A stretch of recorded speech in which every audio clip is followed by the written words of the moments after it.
La plupart des gens n'est pas prête à l'admettre. Le bonheur ne se trouve pas, il se construit. Il ne s'agit pas de coups de chance ni de vie sans obstacle, mais du travail quotidien et silencieux de ceux qui décident de ne pas se rendre face au poids du quotidien. Le piège le plus courant est d'attendre que le monde change d'abord, que les circonstances soient parfaites, que les désagréments et les peurs disparaissent. Mais la vérité est plus cruelle. Aucun environnement externe ne va fabriquer pour toi une existence pleine. Si ce n'est pas toi qui prends le contrôle, tout ce qui t'entoure finira par façonner ton caractère à sa guise. Et vivre ainsi coûte cher, car la dette intérieure grandit chaque fois que tu trahis ton authenticité, chaque fois que tu remets à plus tard le courage ou que tu permets au bruit des autres d'envahir ta paix mentale. Le bonheur exige de la discipline, pas de la fantaisie. Il exige de choisir l'inconfort quand c'est ce qu'il faut faire et de remercier même ce qui semble insignifiant. Les stoïciens le savaient. La vie concerne moins ce qui se passe à l'extérieur et plus la façon dont tu entraînes ton esprit à répondre. Aujourd'hui, nous ne parlerons pas de raccourcis, mais de 5 règles fondamentales. Ce sont des principes durs mais libérateurs que tu peux pratiquer n'importe où et à tout moment. Le bonheur s'entraîne. Il ne se hérite pas. Si tu cherches une vie plus heureuse, tu devras cesser de négocier avec tes propres excuses. Ce n'est pas simple, mais ce n'est pas impossible non plus. Ici commence le véritable entraînement. 1. Vis selon ta vérité intérieure. Arrête de te mentir. La plupart de tes journées, tu les passes à agir pour les autres, en pilote automatique et avec la peur collée à la peau, répétant ce qu'on t'a appris à désirer et déguisant tes véritables opinions pour ne pas déranger. Crois-tu vraiment que tu seras heureux en te cachant de toi-même? La première règle est brutale, car elle exige que tu cesses de chercher l'approbation de gens que tu ne respectes même pas. Tu n'es pas libre si tout ce que tu fais est filtré par la peur de rester à l'écart, de décevoir, d'être critiqué. Les masques que tu portes te coûtent cher. Chaque fois que tu les choisis, tu pèses avec des morceaux de ton identité, hypothéquant ton bien-être en échange d'une acceptation vide. Si tu dois te trahir pour t'intégrer, le prix est ton bonheur. Il n'y a pas moyen de construire une vie authentique si tu ne commences pas par affronter l'inconfort d'être qui tu es vraiment, même si cela signifie déplaire, perdre des amitiés ou décevoir des attentes extérieures. Ce n'est pas un romantisme naïf. Il s'agit de la responsabilité de cesser de vivre en pilote automatique et de commencer à prendre des décisions alignées avec ton propre jugement, même si elles sont impopulaires. L'excuse de « c'est comme ça » ne fait que perpétuer ton insatisfaction. Le véritable changement commence lorsque tu coupes à la racine l'habitude de te trahir dans les petites et grandes choses. Sois brutalement honnête. Combien de fois par jour agis-tu par peur et non par conviction? Combien de fois étouffes-tu tes opinions, tes goûts, tes limites, juste pour éviter un conflit ou un inconfort? Ne te trompe pas. L'harmonie que tu obtiens ainsi est fragile et superficielle. La seule paix réelle arrive quand tu n'as plus à te souvenir de quelle version de toi-même tu as montré à chaque personne. L'authenticité est une discipline, pas une pause. N'attends pas que tout le monde te célèbre. L'authenticité dérange ceux qui vivent de simulacres. Prépare-toi à perdre, car quelque chose se perd toujours quand on se choisit soi-même. Mais ce coût est non négociable si tu veux vraiment construire le bonheur de l'intérieur. Personne ne va te donner la permission d'être toi-même. C'est une décision inconfortable, parfois solitaire et toujours défiant. Mais de l'autre côté de cet inconfort se trouve la légèreté de savoir que la vie que tu construis t'appartient. Il n'existe pas de bonheur durable construit sur l'auto-tromperie. Si tu as peur de décevoir, déçois. Si tu as peur de rester seul, reste seul, mais ne continue pas à perpétuer la version petite et déformée de toi que les autres te demandent. Chaque fois que tu choisis l'authenticité, tu entraînes le muscle de ton caractère, et chaque fois que tu te trahis, tu accumules une dette intérieure qui, tôt ou tard, génère des intérêts très élevés. Le bonheur n'est pas le résultat de plaire à tout le monde, mais de te respecter toi-même. Commence aujourd'hui. Identifie une seule chose dans laquelle tu te trahis et corrige-la, même si cela fait mal. L'inconfort passe, la satisfaction d'être fidèle à ta vérité demeure. C'est ça, vivre selon ta vérité intérieure, et tout le reste n'est qu'une survie déguisée. 2. Choisis d'avancer, pas d'être parfait. Tu te réveilles, tu consultes ton téléphone, et avant même de te lever, la première vague d'autocritique est déjà en marche. Tu penses à la réunion que tu as évitée hier, à la nourriture peu saine que tu as choisie par fatigue, à ce message auquel tu n'as pas répondu. En quelques secondes, la pression de tout bien faire commence à comprimer ta poitrine. Aujourd'hui, comme presque tous les jours, tu te sens en retard par rapport à un objectif invisible, la perfection que tu n'atteins jamais et que pourtant tu t'imposes comme si c'était une obligation fondamentale. Cette voix intérieure qui te rappelle chaque erreur, chaque faux pas, chaque petit oubli, ne vient pas de nulle part. C'est le résultat d'années à entraîner l'habitude de te comparer à des idéaux impossibles. Un mécanisme mental qui te fait sentir insuffisant chaque fois que tu n'atteins pas le standard que tu as inventé ou que quelqu'un d'autre t'a imposé. Le piège est simple. Plus tu t'obsèdes à ne jamais échouer, moins tu avances. Le perfectionnisme n'est pas une vertu, c'est un piège déguisé en ambition. Il te fait croire que, si tu parviens à contrôler chaque détail, tu seras enfin digne de respect, d'amour, de repos. Mais en pratique, tu accumules seulement frustration et peur de te tromper. Tu te paralyses avant de commencer. Tu te punis lorsque tu n'atteins pas le niveau rêvé. Ainsi, chaque tentative d'avancer devient une source d'anxiété, car il manque toujours quelque chose, il y a toujours un défaut. Tu aurais toujours pu faire mieux. Quand tout ce que tu vois, c'est l'erreur, tu ne peux jamais célébrer le progrès. Ce filtre mental du tout ou rien déforme ta capacité à reconnaître ce que tu as effectivement accompli. Il est facile de se perdre dans l'auto-reproche, d'oublier que chaque pas, bien qu'imparfait, est un investissement réel dans ton développement. La peur de ne pas être à la hauteur te maintient immobile, reportant des décisions, attendant le moment idéal, le jour où tu te sentiras prêt. Mais ce jour parfait n'existe pas. Les opportunités n'attendent pas que tu te sentes sûr. La vie ne s'arrête pas jusqu'à ce que tu aies tout corrigé. Si tu cherches la perfection avant de bouger, tu vas juste rester là où tu es, portant le lourd sac à dos de ce que tu n'as pas essayé. L'auto-exigence extrême te vole seulement de l'énergie que tu pourrais utiliser pour apprendre et t'adapter. Tu n'as pas besoin d'être impeccable pour avancer, tu as juste besoin du courage de faire le premier pas sans garantie. Avancer est plus précieux que de tout faire parfaitement. C'est la règle qui libère. Si tu te donnes la permission d'échouer, la peur perd de son pouvoir. Chaque erreur cesse d'être une fracture dans ta valeur et devient une donnée, une leçon, un pas de plus vers ce que tu veux vraiment. Ce n'est pas une résignation médiocre, c'est de la maturité.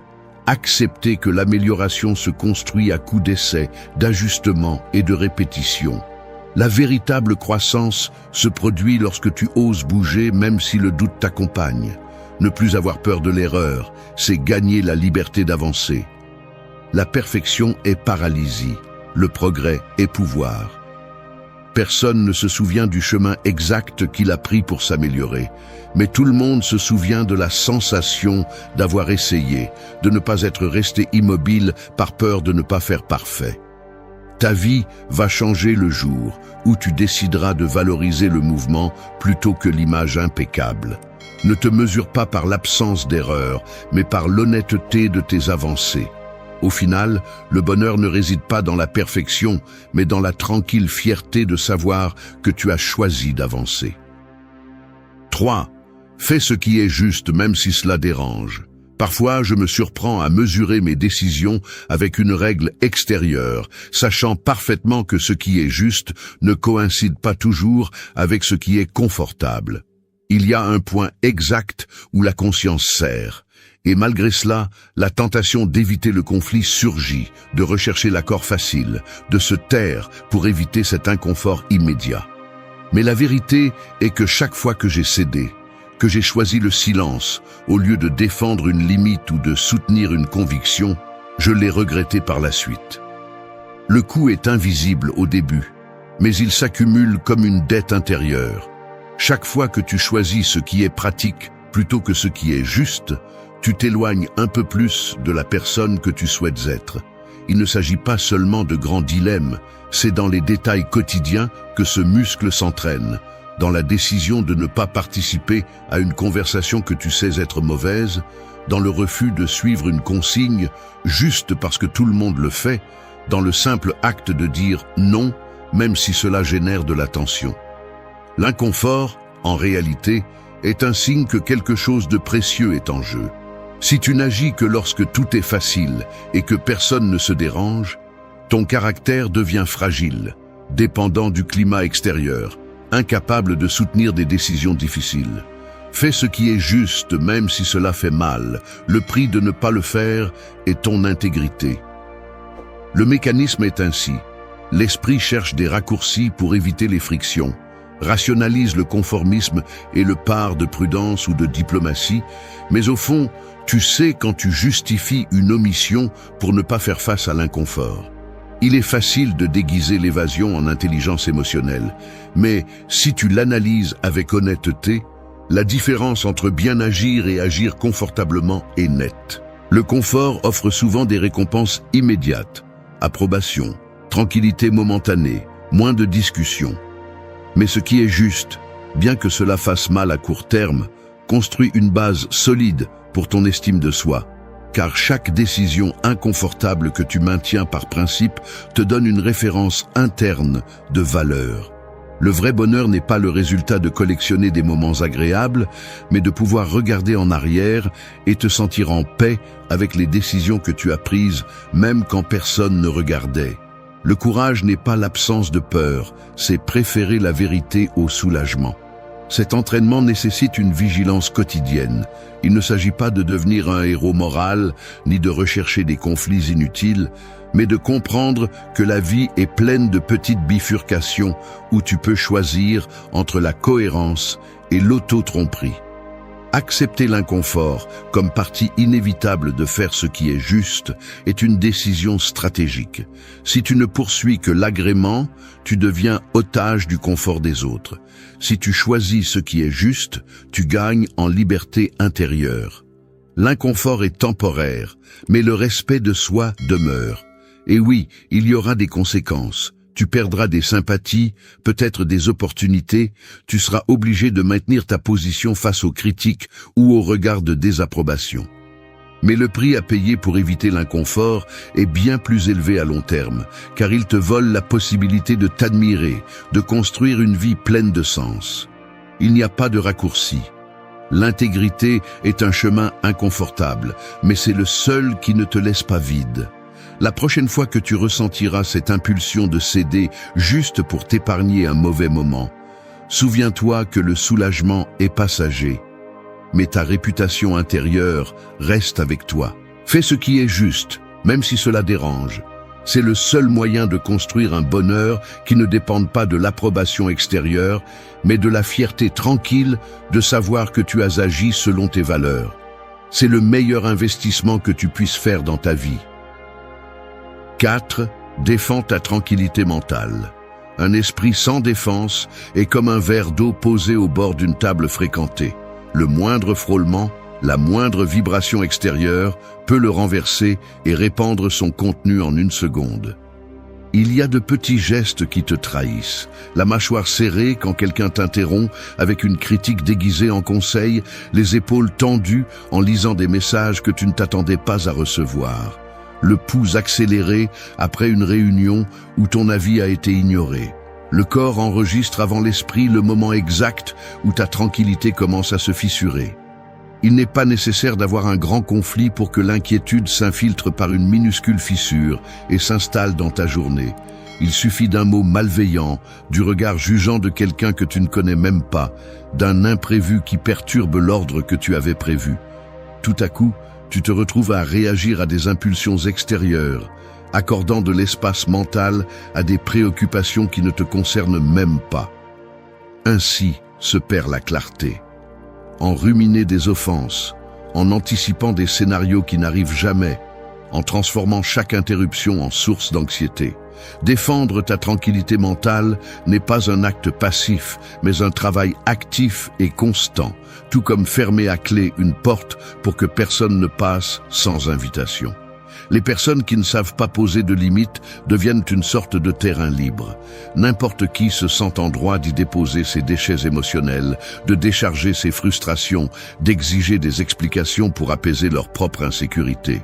Si tu ne sélectionnes pas consciemment ce que tu permets d'entrer dans ta tête, tu finis par te transformer en gardien des problèmes des autres, portant le poids des attentes, des colères et des demandes qui ne te concernent pas. Le prix est élevé. Chaque fois que tu cèdes ton espace mental à l'agenda des autres, tu dilues ton énergie, tu perds le focus et tu t'habitues à vivre en mode réactif. Il y a une phrase emblématique ici. Ta tranquillité n'est pas une monnaie d'échange. Personne ne va te donner la paix que tu ne défends pas. Pour protéger cet état intérieur, tu dois apprendre à dire non, à laisser des conversations sans réponse, à te retirer de discussions qui cherchent seulement à t'entraîner dans des dynamiques toxiques. Le geste peut être aussi simple que de laisser le téléphone face cachée pendant un repas, ou aussi ferme que de refuser de résoudre le problème qu'un autre refuse d'affronter. La tranquillité mentale est un espace privé. Ne laisse pas n'importe qui entrer sans enlever ses chaussures. La véritable force ne réside pas dans le fait de tout supporter sans se plaindre, mais dans le choix de ce à quoi tu consacres ton attention. Être sélectif dans tes combats n'est pas de l'égoïsme, c'est de l'intelligence émotionnelle. Il y a des situations qui ne méritent que ton indifférence, des personnes qui ne méritent que ta distance, des pensées qui ne méritent que d'être observées et laissées passer. Celui qui défend sa paix n'est pas froid ni insensible. C'est quelqu'un qui a compris que le désordre mental est le prélude au malheur. Chaque fois que tu priorises ta tranquillité sur l'impulsion de répondre, de clarifier, de gagner une discussion, tu entraînes la discipline de ne pas laisser la vie t'entraîner où que ce soit. La paix n'est pas l'absence de problème, c'est la clarté au milieu du chaos. Si tu apprends à identifier quand ton esprit se remplit de préoccupations extérieures, tu peux reprendre le contrôle de tes journées. Une seconde phrase emblématique. Celui qui prend soin de sa tranquillité prend soin de sa vie. Le bonheur ne se construit pas sur l'épuisement permanent, ni sur l'obsession de contrôler ce qui ne dépend pas de toi. Il se construit sur la capacité de réserver ton énergie pour ce qui compte vraiment, de choisir consciemment quelles pensées tu nourris et lesquelles tu laisses mourir de faim. Défendre ta tranquillité mentale est un acte de respect envers toi-même. Ce n'est pas négociable, ce n'est pas un luxe, c'est un besoin fondamental si tu veux une vie propre et non seulement une existence empruntée. Chaque limite que tu établis est un rappel que ta paix a un propriétaire et que ce propriétaire, c'est toi. 5. Remercie pour ce que tu as déjà. La gratitude n'est pas un joli mantra, c'est ton obligation de base si tu ne veux pas vivre comme un esclave de l'insatisfaction. Je te le dis sans détour, si tu n'es pas capable d'apprécier ce que tu as déjà, tu ne seras pas heureux non plus lorsque tu obtiendras ce que tu désires.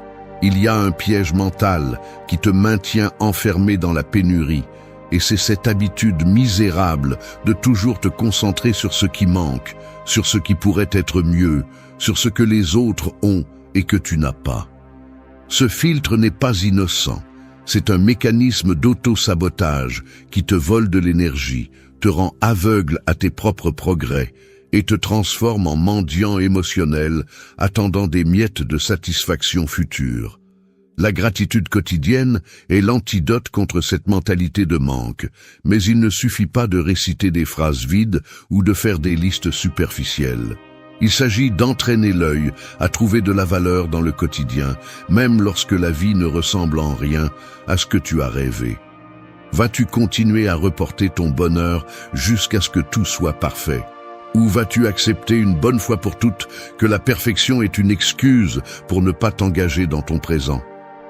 Le problème, c'est que tu as été conditionné à penser que le bonheur est un objectif lointain, une destination que tu atteins seulement après avoir coché toutes les cases imaginaires du succès, de la reconnaissance ou du confort. Mais cette logique est le chemin le plus rapide vers la frustration chronique.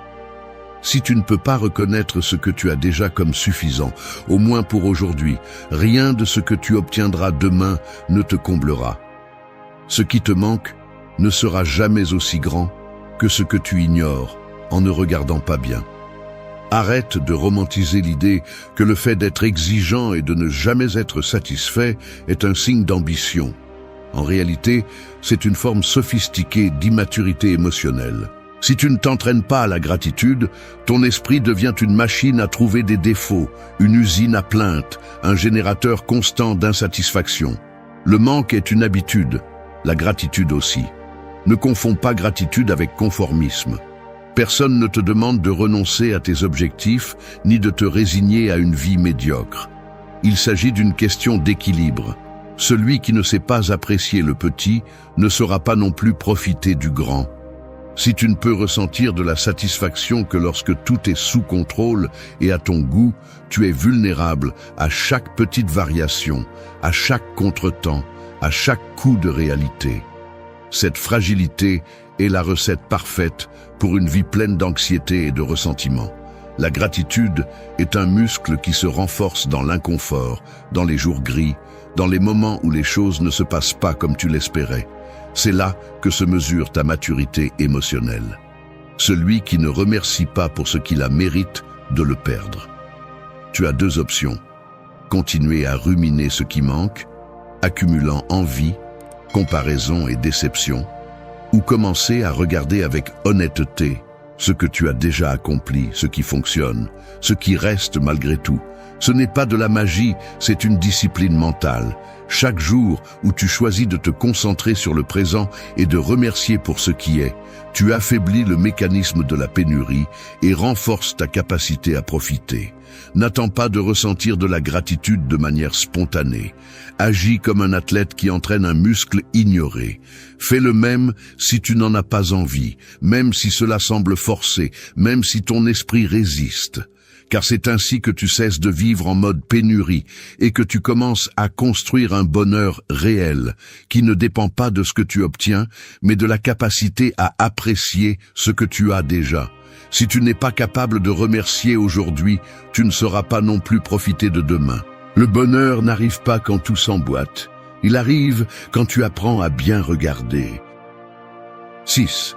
Priorise ton bien-être émotionnel quotidien. Ton bien-être émotionnel n'est pas une récompense que tu gagnes lorsque tout va bien. C'est une responsabilité quotidienne que tu choisis presque toujours de remettre à plus tard. La plupart des gens passent leur vie à négocier leur humeur avec des circonstances externes, comme si la tranquillité et la joie étaient des récompenses pour avoir atteint des objectifs ou satisfait des attentes d'autrui. Tu ne te rends pas compte qu'en attendant que le monde s'ajuste pour te sentir bien, tu renonces au seul pouvoir réel que tu as. Prendre soin de ton état intérieur comme une priorité, pas comme un luxe. Le problème réside dans le conditionnement. Tu as grandi en pensant qu'il faut d'abord répondre à toutes les exigences externes avant de s'occuper de ce que tu ressens. Et ainsi s'installe l'idée que se sentir bien avec soi-même est de l'égoïsme ou de la paresse. Mais cette mentalité ne produit que de l'épuisement chronique et une vie vécue à moitié, où le soin de soi devient l'exception et non la règle. La vérité inconfortable est que personne ne va prioriser ton bien-être à ta place. Tes relations, ton travail, ton environnement social, chacun a son propre agenda et s'attend à ce que tu t'adaptes. Si tu ne mets pas en place des limites claires avec tes propres émotions et besoins, tu finis par vivre à la merci de la pression, de l'anxiété et de la culpabilité, comme si ta valeur dépendait d'être utile, productif ou toujours disponible pour les autres. Ce schéma devient automatique. Tu t'habitues à ignorer les signaux de fatigue, à justifier le malaise avec des phrases comme « c'est temporaire », à remettre à plus tard la pause parce qu'il y a des choses plus importantes. Ainsi, chaque jour, tu accumules une dette invisible qui génère des intérêts sous forme d'irritabilité, d'apathie et d'une fatigue qui s'installe dans tes os. Celui qui néglige son bien-être perd la force de soutenir sa vie. Le véritable conflit se situe dans l'esprit. Tu as appris à voir le soin de soi comme une indulgence et à ressentir de la culpabilité lorsque tu choisis de te prioriser plutôt que de résoudre les problèmes des autres. Mais cette culpabilité est un mécanisme appris, pas une loi naturelle. La racine de ce piège est la croyance que si tu te mets de côté, tu seras plus accepté, plus aimé, moins égoïste. La réalité est tout le contraire. Plus tu remets ton bien-être à plus tard, plus il devient difficile de te lever du lit, plus il devient compliqué de trouver un sens à ce que tu fais, plus il est facile de tomber dans des relations et des routines qui te drainent. Le bien-être émotionnel n'apparaît pas tout seul. Il se construit avec des habitudes aussi concrètes que l'exercice physique, mais beaucoup plus ignorées. Personne ne t'apprend à vraiment te reposer, à dire non sans culpabilité, à distinguer entre ta véritable fatigue et les exigences que tu t'imposes par peur de décevoir. Le mécanisme interne est pervers. Plus tu t'ignores, moins tu as d'énergie pour changer et plus tu te résignes au malaise comme s'il était ton état naturel. Tu cesses de reconnaître les signaux minimaux de surcharge, tu normalises l'insomnie, la mauvaise humeur, l'ennui chronique, et tu te convaincs que ça passera. Mais le temps ne guérit pas ce que tu ignores. Il ne fait que le rendre plus profond et plus difficile à démonter. Le bien-être est une discipline, pas un accident. Prioriser ton état émotionnel n'est pas s'isoler ni devenir insensible. C'est établir une base réaliste sur laquelle tu peux soutenir des défis, des relations, des objectifs et des revers sans t'effondrer de l'intérieur. Commence à te demander avec honnêteté quelle partie de ta routine quotidienne est conçue pour te soutenir et non seulement pour répondre aux attentes. Analyse si les décisions que tu prends renforcent ton énergie ou la drainent. Si le dialogue interne que tu entretiens avec toi-même est exigeant ou compatissant. Il est inconfortable de réaliser combien de fois par jour tu t'abandonnes pour répondre aux attentes des autres. Mais c'est le point de départ. Tu ne peux changer que ce que tu reconnais. Construire un bien-être émotionnel n'est pas un objectif lointain. C'est un processus d'ajustement quotidien. D'apprendre à t'écouter, à faire une pause avant d'exploser, à demander de l'aide sans honte. Fais-en une priorité, même si cela dérange les autres, même si ton esprit te dit que c'est de l'égoïsme. Personne d'autre ne peut maintenir ton équilibre intérieur. Cette tâche t'appartient et personne ne viendra te sauver. Le bonheur n'est pas compatible avec l'abandon personnel. Ton bien-être est l'investissement quotidien le plus sérieux que tu puisses faire pour toi-même. 7. Ose grandir, ne fuis pas. Tu te trouves face à un problème inconfortable, l'un de ces problèmes que tu préférerais balayer sous le tapis. Un projet que tu ne sais pas comment aborder, une conversation en attente, que tu sais qu'elle sera tendue, une décision reportée parce que modifier ta routine semble trop. À cet instant, les mécanismes commencent. L'esprit, plus habile que tu ne le reconnais, te murmure que ce n'est pas le moment, que tu pourrais attendre d'avoir plus d'informations, que peut-être si tu ignores le sujet un peu plus, il disparaîtra. Ainsi, l'instinct de fuite se pare de prudence, d'optimisation, de « je le ferai demain ». Mais la vérité est que ce schéma se répète parce que tu as entraîné ton cerveau à éviter l'inconfort, à procrastiner l'effort et à choisir le soulagement immédiat plutôt que la véritable croissance. Ce n'est pas un hasard. Rien ne consomme plus d'énergie que de faire face à ce qui défie tes limites.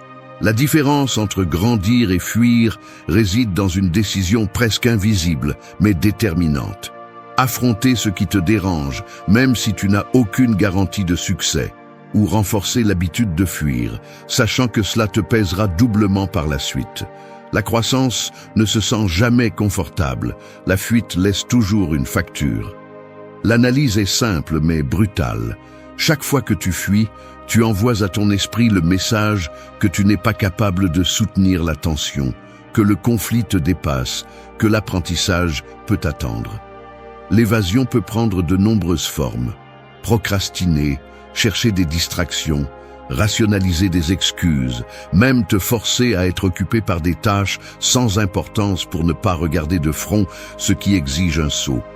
Le résultat est le même. ce sujet ne disparaît pas. Il se transforme simplement en une source constante d'anxiété de fond, une dette interne qui affaiblit ton caractère et mine ta confiance. Au contraire, lorsque tu choisis de rester, de regarder le problème en face et d'agir même si tu ressens de la peur ou de l'insécurité, tu commences à entraîner le muscle de la résilience. Le progrès n'arrive que lorsque tu acceptes l'inconfort comme une partie du processus, non comme un signe que quelque chose ne va pas. Grandir signifie tolérer l'inconfort d'apprendre, supporter la pression de ne pas savoir et avancer quand même lorsque l'esprit crie qu'il serait plus facile de reculer. En termes stratégiques, ce qui détériore le plus ta vie, ce ne sont pas les grands échecs, mais la somme de petites évasions quotidiennes. L'habitude de fuir te rend otage de tes propres limitations, car chaque décision reportée est de l'énergie dépensée à soutenir un mensonge interne. Celui que tu n'es pas prêt, que quelqu'un d'autre devrait le résoudre, que si tu attends suffisamment longtemps, le problème cessera de faire mal. Mais la réalité est que la croissance nécessite présence, pas perfection. Tu n'as pas besoin de sécurité totale pour avancer, juste de la volonté d'affronter ce que tu ne maîtrises pas. Le développement personnel est une série de micro-décisions inconfortables. Si tu normalises la fuite, tu normalises la stagnation et à la fin, tu t'habitues à une vie plus petite que celle que tu pourrais construire. Il serait naïf de penser que la peur va disparaître. La clé est de choisir l'action malgré la peur, non pas parce qu'elle n'existe pas. La véritable croissance se mesure par le nombre de fois où tu choisis de t'exposer à l'incertain, à le difficile, à ce qui n'est pas garanti. Chaque fois que tu choisis l'effort plutôt que l'évasion, tu renforces une identité de force et de capacité. Ne te trompe pas, le confort est addictif, mais ce n'est jamais le chemin vers la fierté personnelle. Au final, le bonheur ne réside pas dans l'absence de défis, mais dans la sensation d'avoir osé grandir là où auparavant tu savais seulement fuir. Ose grandir, ne fuis pas.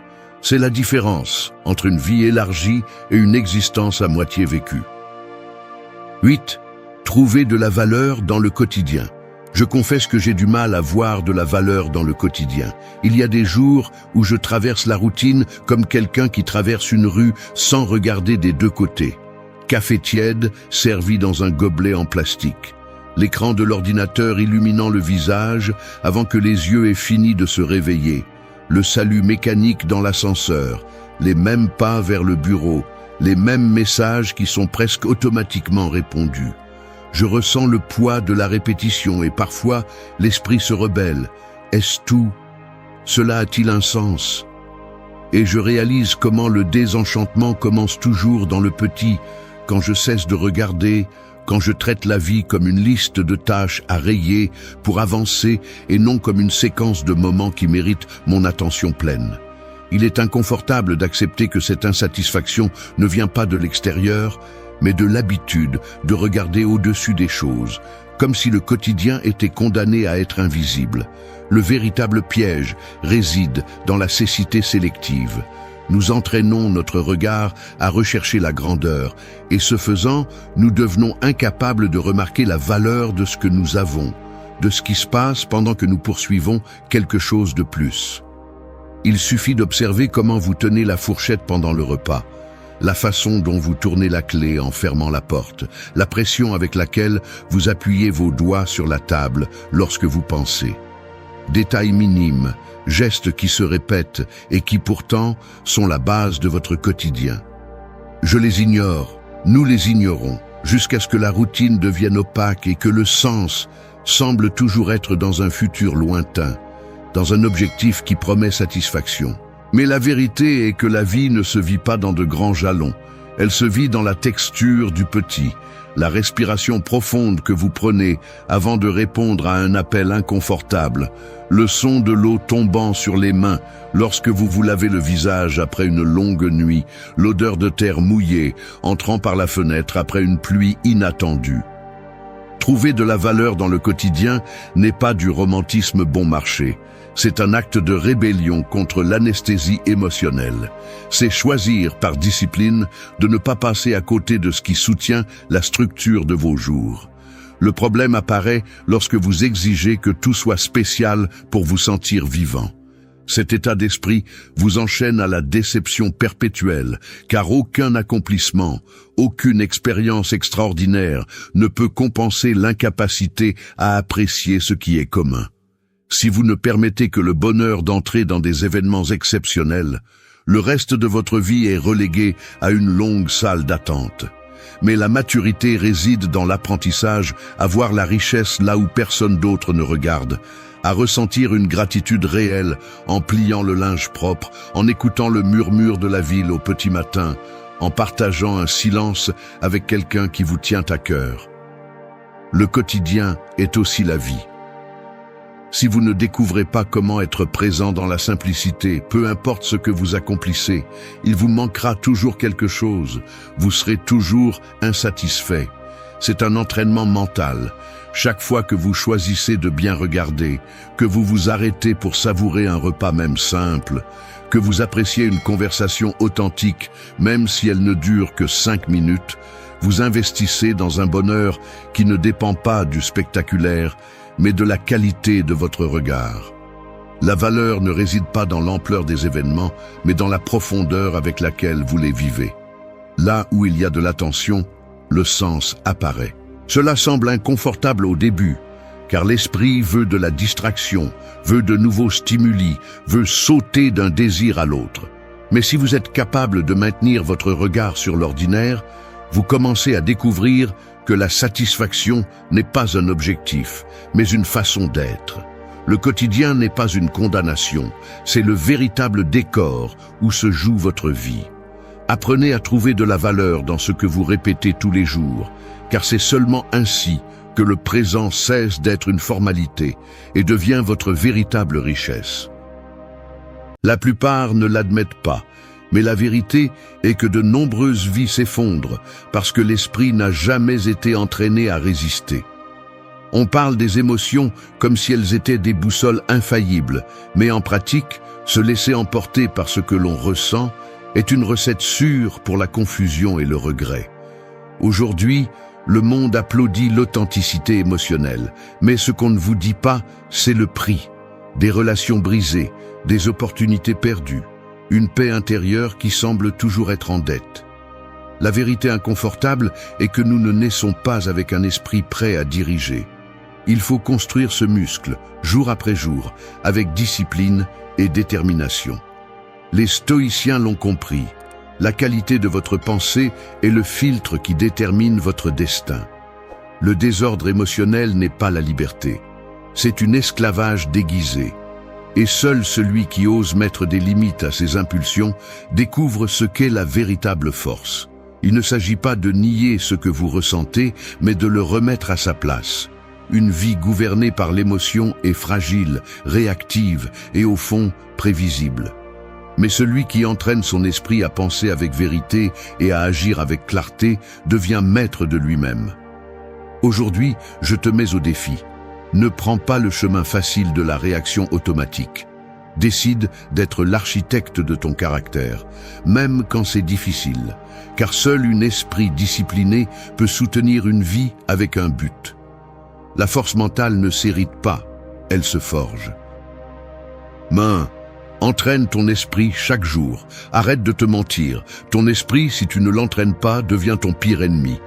Tu n'es pas spécial parce que tu ressens beaucoup. Il n'y a pas de mérite à laisser ton humeur dicter tes mots, tes actions et le cours de tes jours. Nous savons tous combien il est facile de se justifier avec des phrases comme « c'est comme ça que je suis » ou « je ne peux pas m'en empêcher ». Mais c'est l'excuse de celui qui a décidé de vivre sans discipline. La vérité, même si elle fait mal, est que si l'esprit n'est pas renforcé, il devient esclave de n'importe quelle émotion passagère et t'entraîne vers des décisions qui finissent par te coûter cher. Il n'existe pas de liberté sans maîtrise mentale. Il y a ceux qui passent leur vie à répéter les mêmes erreurs, à perdre des relations précieuses, à freiner leur propre progrès et à multiplier leurs douleurs, simplement parce qu'ils n'ont pas eu le courage d'imposer l'ordre en eux.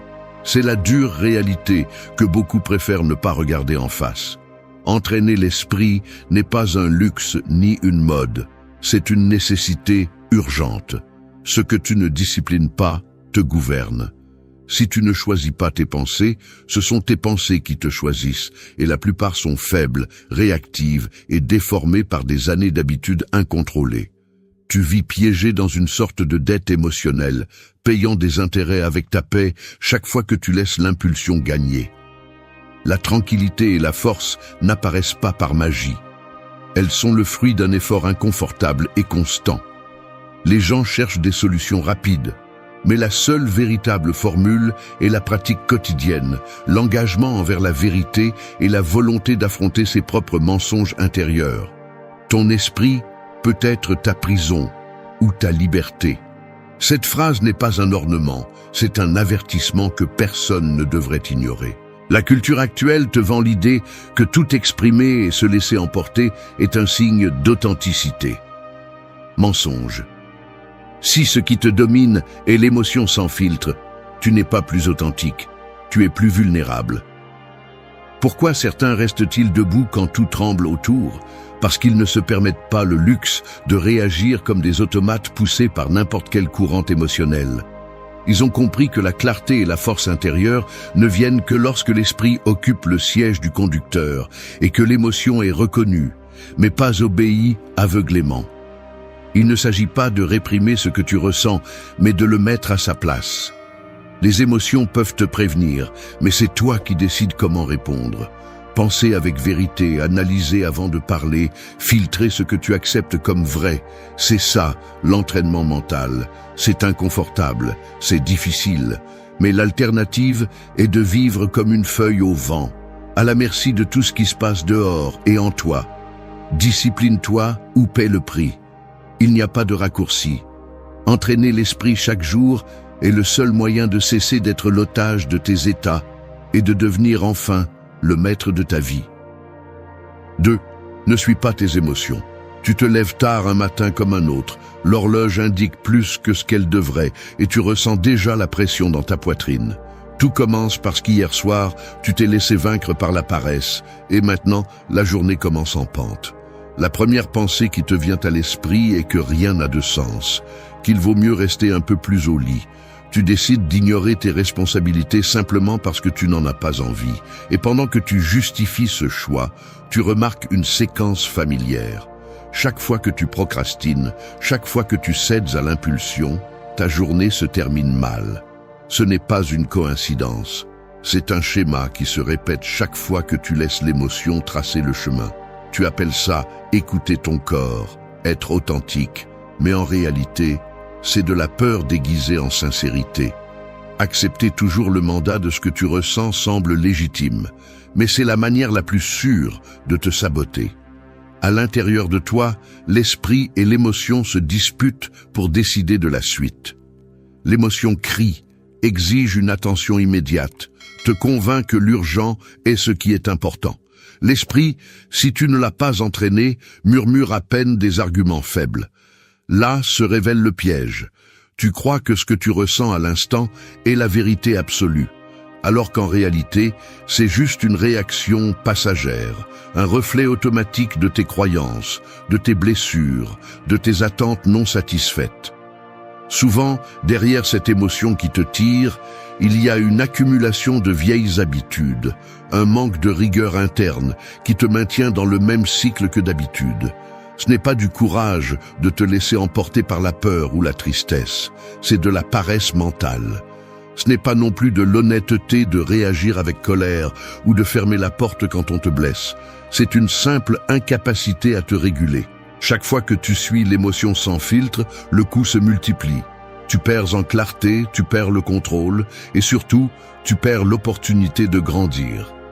Vivre ainsi, c'est laisser les rênes de ta vie entre les mains d'un mécanisme qui ne distingue pas le bien du mal, ni l'urgent de l'important. Les émotions, par nature, cherchent la sortie la plus facile, le soulagement immédiat, même si cela implique de s'éloigner de ce que tu veux vraiment construire. La discipline mentale commence lorsque tu t'arrêtes, observes l'impulsion et décides de ne pas lui obéir aveuglément. C'est ici que se joue la différence entre ceux qui sont esclaves de leurs états et ceux qui, bien qu'ils ressentent tout, choisissent d'agir avec un but, Tout ce que tu ressens ne mérite pas une réponse. Cette phrase devrait être gravée dans ta mémoire. Parce que décider de ne pas suivre tes émotions n'est pas réprimer ni nier ce qui se passe en toi. C'est le reconnaître, le mettre à sa place et choisir consciemment la prochaine étape. La vraie force est d'avoir la capacité de sentir sans laisser cela te gouverner. Si tu ne le fais pas, chaque jour sera une répétition de vieilles erreurs, un investissement constant dans la même douleur. L'esprit se renforce chaque fois que tu résistes au premier élan et choisis le chemin qui ajoute, pas celui qui te retire. C'est ça la liberté. Agir guidé par la clarté, pas par l'urgence émotionnelle du moment. 3. La clarté exige une discipline mentale. Je vais être brutalement honnête. La clarté mentale ne surgit pas spontanément chez moi. Même en sachant ce qui est bon pour moi, je me retrouve à trébucher sur les mêmes impulsions encore et encore. Je me rends compte que penser clairement nécessite une vigilance constante, presque inconfortable, que je préférerais souvent éviter. Ce n'est pas un manque de connaissances ni de bonnes intentions. C'est cette tendance à laisser le facile devenir la norme, à tolérer de petites distorsions dans ma perception simplement parce qu'elles accommodent le désir du moment. L'esprit, si je ne le discipline pas, devient un espace où n'importe quel argument faible trouve sa place et finit par justifier ce que, au fond, je sais être médiocre.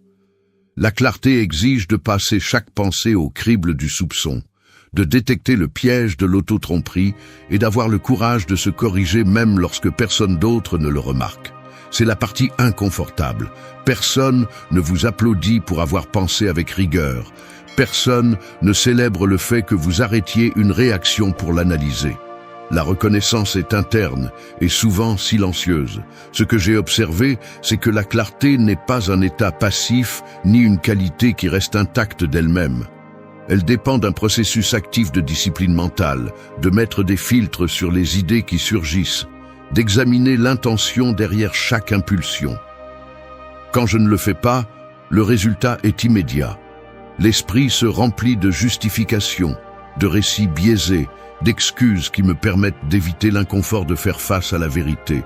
Il est surprenant de voir à quelle vitesse une petite concession mentale peut grandir pour devenir une décision qui pèse des jours, des semaines, voire des années. C'est pourquoi j'insiste, la discipline mentale n'est pas optionnelle si je recherche vraiment la clarté. C'est un travail quotidien, pas un luxe occasionnel. Le manque de discipline finit par déformer ma manière d'interpréter tout. Si je cède à la paresse mentale, ma vision se brouille et je commence à voir les obstacles comme impossibles, les gens comme des menaces, les opportunités comme des risques inutiles. Tout se distord parce que mon esprit n'est pas ferme dans l'analyse, mais relâché dans le confort de l'immédiat. Quand la clarté échoue, le coup est silencieux mais brutal. Je perds du temps. Je perds des relations, je perds confiance en mon propre jugement. La clarté se paie par une discipline quotidienne. C'est la vérité que personne ne veut entendre parce que cela signifie un travail réel, pas seulement de bonnes intentions. Avoir de la clarté est, en essence, choisir l'effort de penser avant d'agir, d'examiner les motifs, de résister à la séduction de la réponse facile. C'est un processus délibéré de filtrer ce que j'accepte comme vrai et ce que je laisse passer. Chaque fois que je prends le temps de remettre en question mes propres arguments, de vérifier si ma réaction est vraiment fidèle à mes valeurs et non seulement à mon état émotionnel, j'entraîne le muscle de l'esprit. Ce muscle ne se développe pas avec de beaux discours, ni avec des théories. Il se développe avec une pratique inconfortable.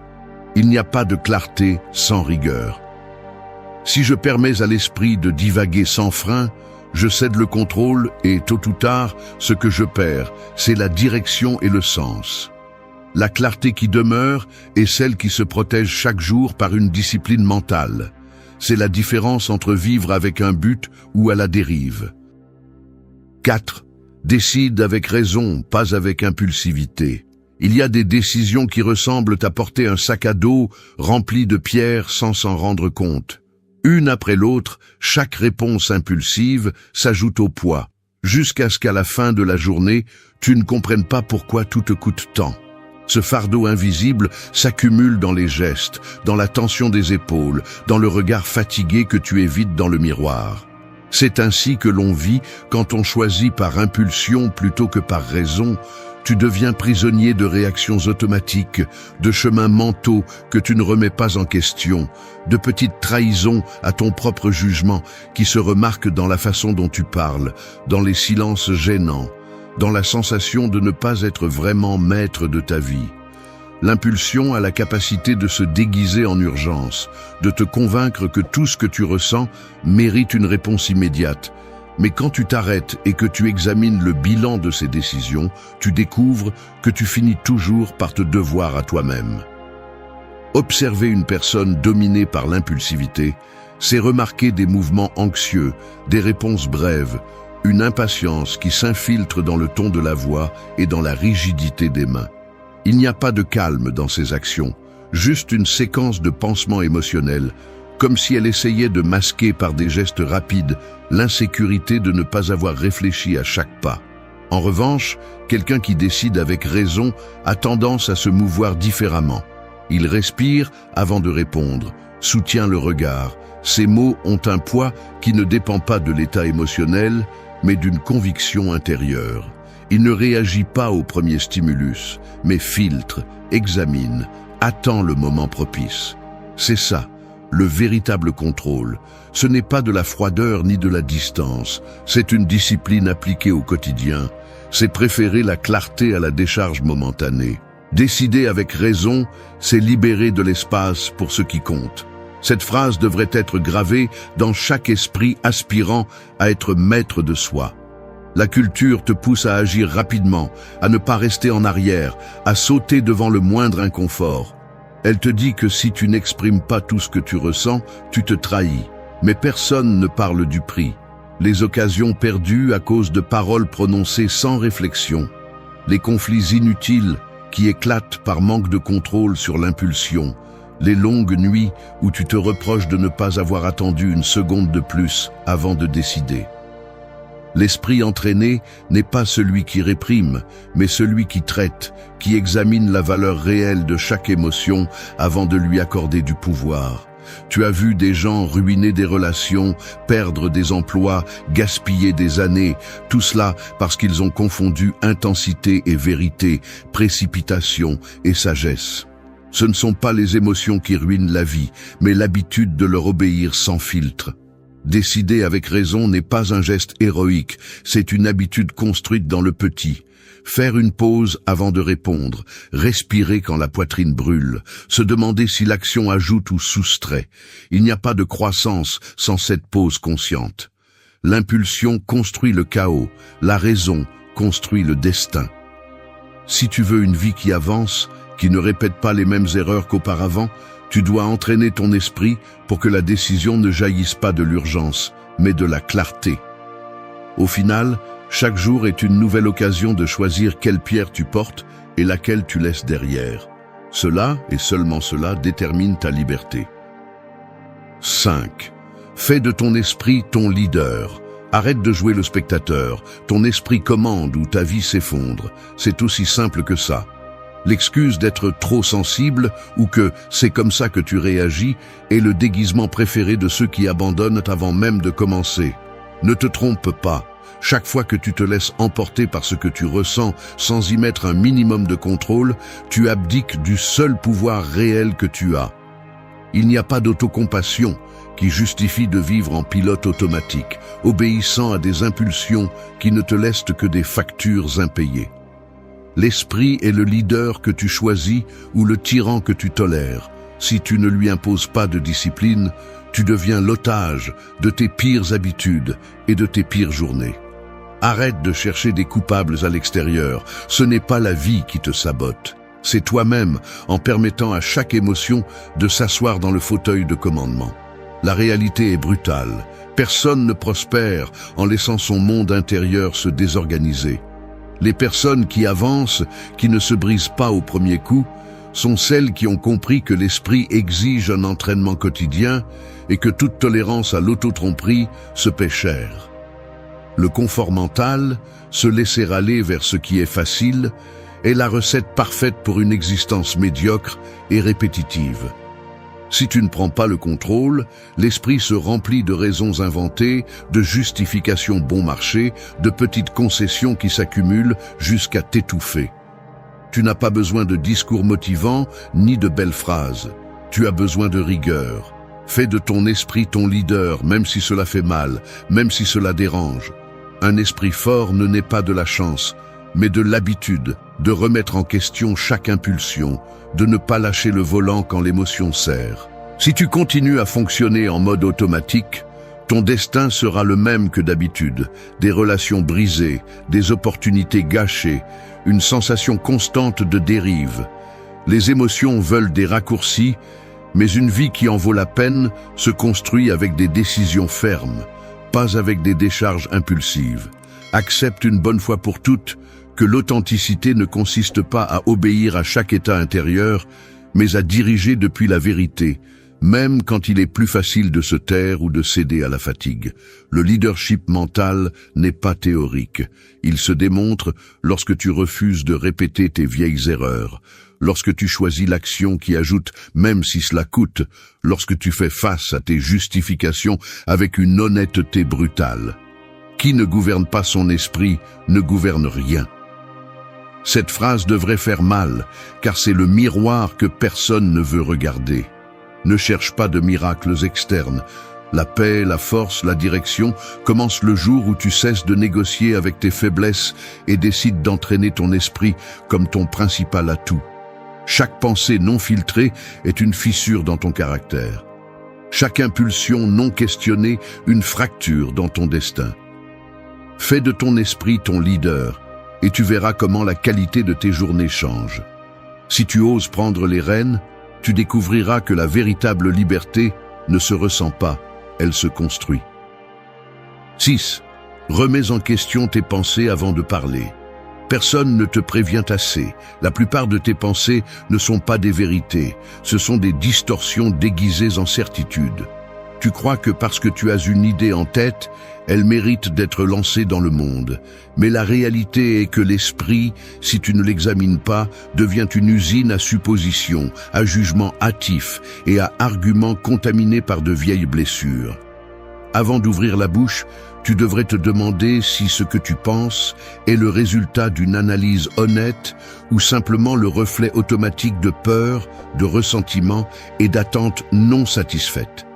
J'ai remarqué en moi-même cette tendance à accepter la première pensée comme si c'était un signal infaillible, alors qu'en réalité, bien souvent, c'est juste une défense, une réaction apprise, une façon de protéger l'orgueil ou d'éviter le malaise. L'impulsion de parler sans filtrer ce qui traverse l'esprit est l'un des moyens les plus rapides de perdre le contrôle sur la vie et sur les relations qui comptent le plus. Remettre en question les pensées avant de les exprimer est le véritable filtre entre une vie construite et une vie ruinée par des mots lancés dans la cécité. L'esprit joue des tours subtils. Il te fait croire que tes interprétations sont des faits, que ta version des choses est la seule possible et que tes réactions sont toujours justifiées par ce que tu ressens. Mais si tu t'arrêtes un instant avant de parler, si tu as le courage d'interroger en profondeur cette pensée qui insiste pour prendre le contrôle, tu commences à remarquer combien de fois ce que tu allais dire n'était simplement qu'un mélange d'insécurité et d'habitude. La clarté nécessite cet effort inconfortable de remettre en question l'autorité de la voix intérieure. Est-ce que ce que je suis sur le point de dire est vrai, ou est-ce juste ce que je veux croire pour ne pas affronter mes propres limites?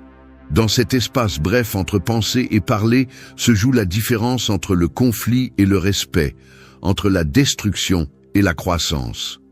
Toutes tes pensées ne méritent pas d'être prononcées.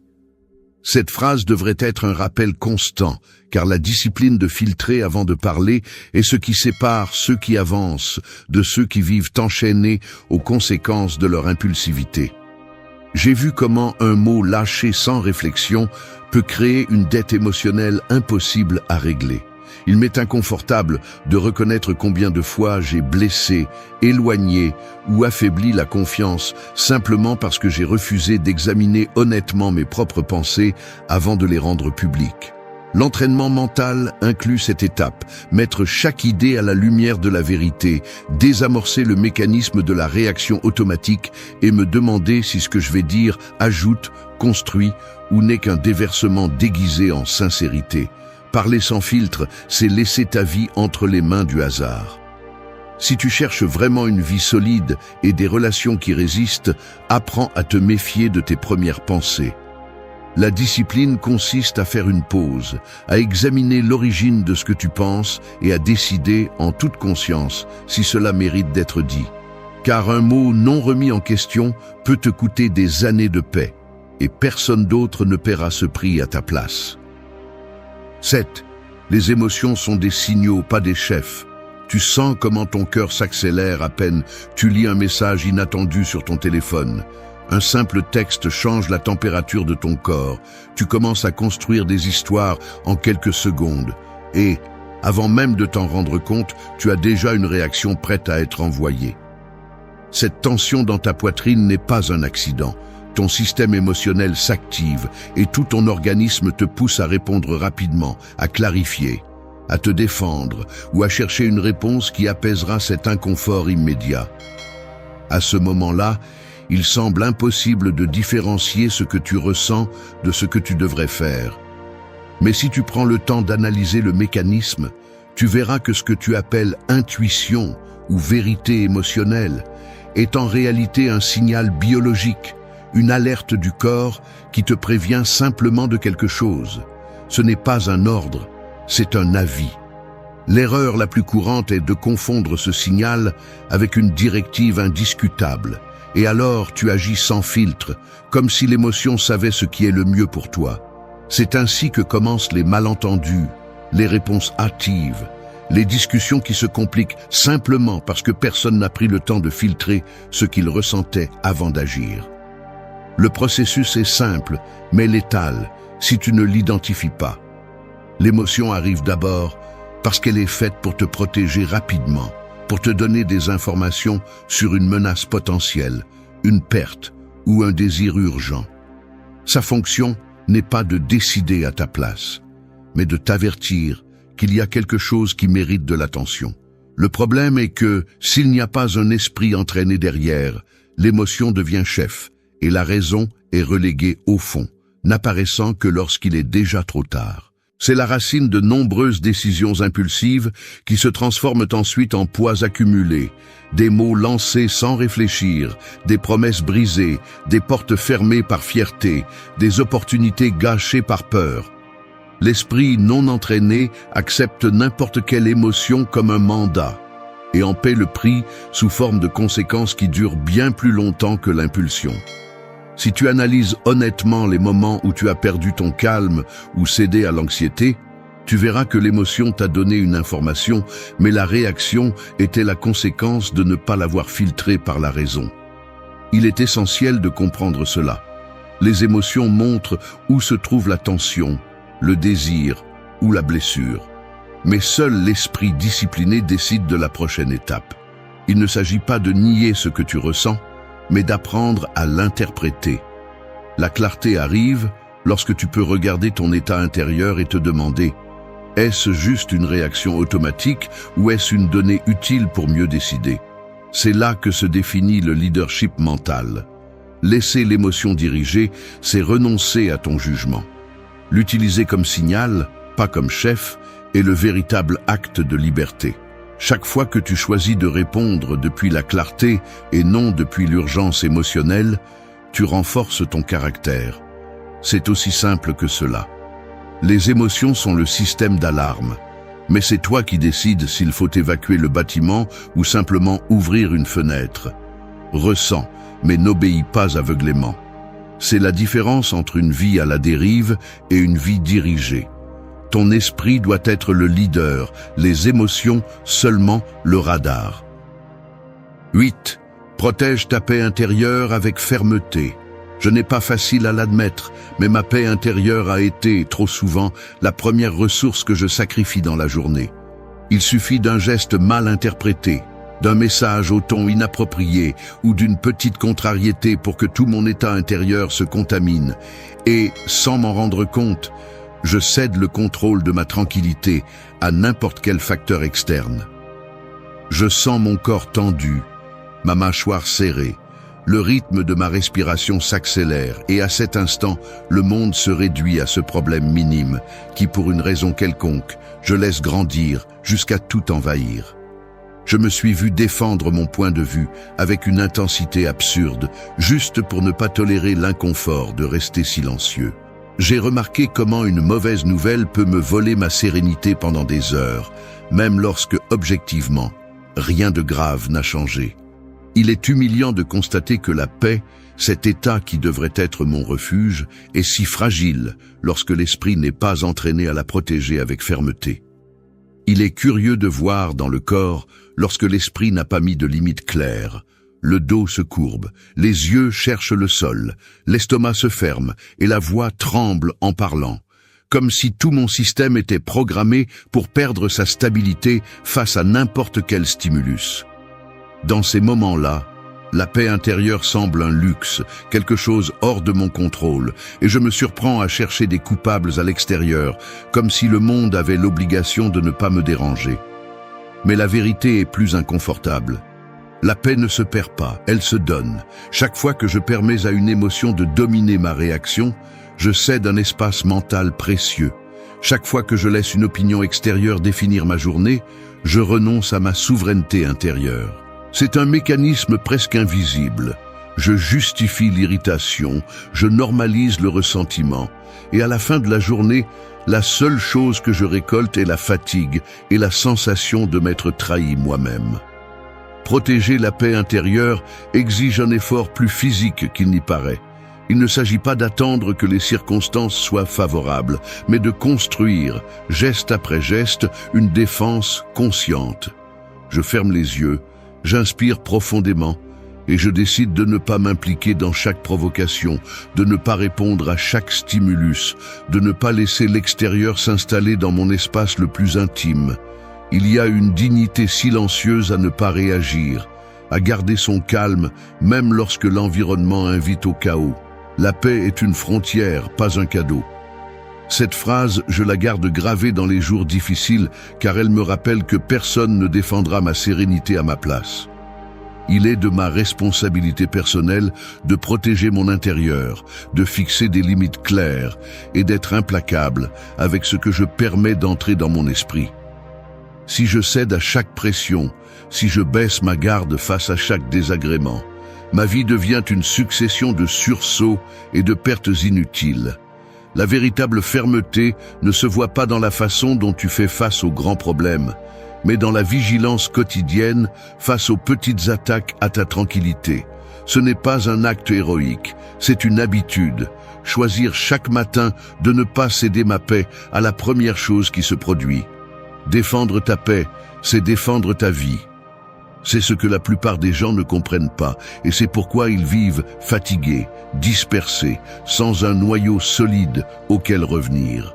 Ce n'est que lorsque je fais de la paix ma priorité et que je la protège avec discipline, que je trouve la force et la clarté nécessaires pour ne pas me perdre dans les fluctuations de la journée. Il ne s'agit pas de s'isoler ni de réprimer ce qui surgit, mais de gouverner avec fermeté l'accès à mon intérieur. Et ce contrôle, bien qu'il soit inconfortable et exige des renoncements, est le seul chemin vers une vie qui ne se brise pas face à n'importe quel vent extérieur. 9. Ne réagissez pas, répondez avec contrôle. Réagir, c'est comme jeter un verre d'eau par terre et attendre que le liquide décide de la forme qu'il prendra. Un pur débordement, un pur désordre, juste un chaos immédiat. Chaque fois que vous agissez sans filtre, sans freiner l'impulsion, vous remettez votre destin au débordement de vos émotions, comme si le désastre qui suit ne vous importait pas. Vous vous vendez le mensonge d'avoir du caractère parce que vous êtes intense, mais en réalité, vous n'êtes qu'une personne incapable de poser une limite interne. La réaction automatique est le refuge confortable du faible. Vous sautez, vous criez, vous cédez, simplement parce que votre système ne tolère pas l'inconfort de faire une pause et de réfléchir. Il n'y a aucun mérite à être otage de chaque décharge émotionnelle. La réaction incontrôlée est le signe le plus clair que vous avez renoncé à la maîtrise de votre propre mécanisme mental. La plupart cherchent des excuses pour rester les mêmes. Je ne peux pas m'en empêcher. C'est comme ça que je suis. Ça me vient naturellement. Faux. Ce n'est pas de l'authenticité. C'est de la paresse déguisée en sincérité.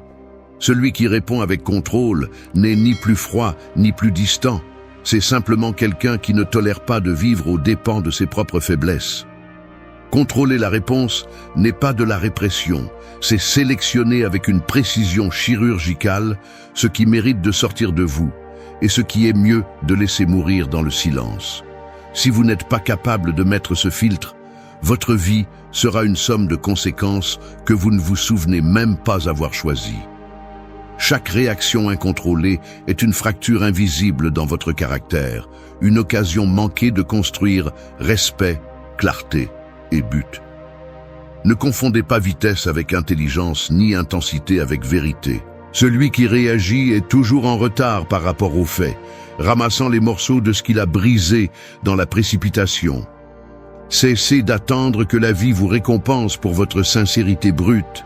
Ce que vous recevez, c'est le poids de décisions que vous auriez pu diriger avec un minimum de rigueur mentale.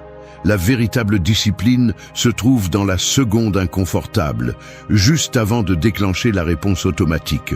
Là, dans cet espace bref, se définit si vous êtes maître ou animal de compagnie de votre état interne. Vous n'êtes pas un animal programmé pour sauter à chaque stimulus. Vous êtes responsable de ce que vous choisissez de construire dans chaque réponse.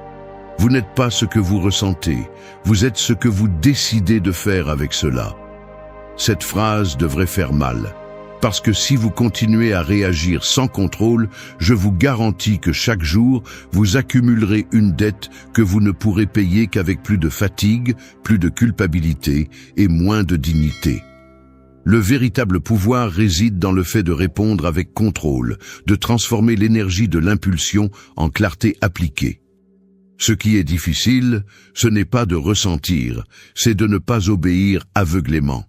Chaque fois que vous vous arrêtez et choisissez la réponse et non la réaction, vous renforcez votre caractère et montrez que vous n'êtes pas esclave de ce qui se passe en vous. Celui qui maîtrise sa réponse maîtrise sa vie. C'est ce qui sépare ceux qui avancent de ceux qui ne font que répéter la même histoire que toujours. 10. Construis une force mentale, pas une fragilité. La force mentale se forge. La fragilité ne s'hérite que si tu décides de ne rien faire. Le reconnaître me dérange. L'esprit, si je ne l'entraîne pas, devient un terrain fertile pour le doute, le ressentiment et la plainte. La fragilité n'est pas un défaut visible. C'est un mécanisme interne silencieux qui s'active chaque fois que je choisis le confort plutôt que l'effort. Je me suis surpris à chercher des excuses pour justifier mes faiblesses, rationalisant chaque réaction impulsive comme si je ne pouvais rien faire d'autre. Mais la vérité est inconfortable. Chaque fois que je cède à la facilité, j'accumule une dette interne qui ne se paie pas avec de l'autocompassion, mais avec le prix des opportunités perdues et des relations endommagées. La force mentale n'apparaît pas soudainement, elle se construit avec la patience de celui qui est prêt à se déranger chaque jour. Il ne s'agit pas de se durcir au point de ne rien sentir, mais de ne pas permettre à chaque émotion transitoire de dicter la qualité de mes journées. Les croyances que je tolère en moi sont le moule de mon caractère. Si j'accepte que l'esprit ne peut pas être discipliné, je me condamne à vivre en pilote automatique, répétant des schémas que je connais par cœur et qui ne font que m'enfoncer davantage dans le même cycle. La fragilité s'installe lorsque je crois que ce que je ressens est incontestable, que la douleur de l'effort est un signe que quelque chose ne va pas, alors qu'en réalité, c'est juste le symptôme que l'esprit résiste à la croissance. Je m'observe en train de procrastiner des décisions, cherchant un soulagement immédiat dans des distractions, justifiant un manque de rigueur avec des arguments qui semblent convaincants seulement parce qu'ils me font économiser le travail de me défier. C'est là le véritable origine de la fragilité, le refus de soutenir l'effort inconfortable de penser avec vérité. Construire une force mentale, c'est m'obliger à rester présent lorsque tout en moi veut fuir. C'est remarquer l'impulsion de réagir, de céder, d'abandonner l'engagement et décider de rester un moment de plus dans l'effort. Personne ne voit ce combat intérieur, mais le résultat se fait sentir avec le temps. L'esprit devient moins vulnérable à la critique, moins réactif au rejet, moins dépendant de l'approbation extérieure. La force ne crie pas, elle soutient. Cette phrase, je la répète lorsque mon esprit cherche des raccourcis, lorsque la tentation d'abandonner semble légitime. Ce qui différencie ceux qui résistent des autres, ce n'est pas l'absence d'émotion, c'est la capacité de mettre chaque sentiment à sa place et de ne pas laisser cela dominer la direction de la vie. La fragilité est le prix de ne pas s'entraîner. La force est le gain de chaque décision inconfortable, chaque pensée remise en question, chaque impulsion résistée. Il n'y a pas de secret, ce que tu n'entraînes pas s'affaiblit. Si tu veux une vie qui ne s'effondre pas à chaque coup, entraîne ton esprit jusqu'à ce que la clarté et la fermeté soient ta réponse automatique et non l'exception. La véritable force est invisible pour les autres, mais se ressent dans la dignité de savoir que, même si le monde presse, ton esprit ne se brise pas. Merci d'être resté jusqu'à la fin de la vidéo. Si vous avez tout vu, commentez « Je suis stoïcien » comme notre signe secret, indiquant que vous êtes un véritable apprenant du stoïcisme. N'oubliez pas de vous abonner et de liker la vidéo si elle vous a plu.